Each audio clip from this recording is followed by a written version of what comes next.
అందరికీ నమస్కారం. పోలీసుని నరికి చంపారు తీవ్ర కోపంలో రాష్ట్ర డీజీపీ. ఈ విషయాన్ని తెలుసుకుంది వీడియో మీరు కంప్లీట్గా చూడండి. అప్పుడే మీకు కంప్లీట్ ఇన్ఫర్మేషన్ ఏంటో అర్థమవుతుంది. అదేవిధంగా చాలామంది వీడియో చూస్తున్నారు కానీ సబ్స్క్రైబ్ చేసుకోవడం మాత్రం మర్చిపోతున్నారు.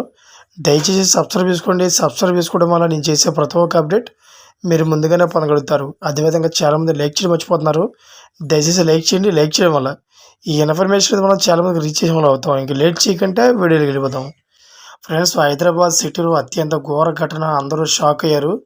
మహిళా కానిస్టేబుల్ను రోడ్డుపై అత్యంత కిరాతకంగా కత్తులతో నరికి చంపారు. అయితే బైక్పై వెళుతున్న మహిళా కానిస్టేబుల్ను కారుతో గుద్దారు. కింద పడిన తర్వాత ఆమెను కత్తులతో నరికి చంపారు. రోడ్డుపై తెల్లవారుజామున జరిగిన ఈ ఘటన సంచలనంగా మారింది. ఇంతకీ ఈ మహిళా కానిస్టేబుల్ను ఎందుకు చంపారో తెలుసా? ఆమె కులాంతర వివాహం చేసుకోవడమే అనే ప్రచారం కూడా జరుగుతోంది. ఈ ఘటన పూర్తి వివరాలకు వెళితే, నాగమణి అనే మహిళ హైదరాబాద్లోని హయత్ నగర్ పోలీస్ స్టేషన్లో కానిస్టేబుల్గా విధులు నిర్వహిస్తోంది.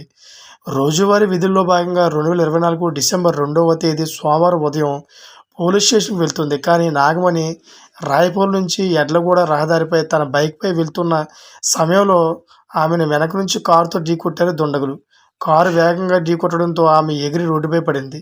ఆ వెంటనే కారులో నుంచి బయటికి వచ్చిన కిరాతకులు ఆమెను కత్తులతో పొడిచారు. నాగమణి శరీరంపై తీవ్రమైన 5 కత్తిపోట్లు ఉండడంతో ఆమె రోడ్డుపై ప్రాణాలు విడిచింది. చూసారా ఫ్రెండ్స్? ఇటువంటి లేటెస్ట్ అప్డేట్స్ కోసం ఛానల్ సబ్స్క్రైబ్ చేసుకోండి. Thank for watching friends.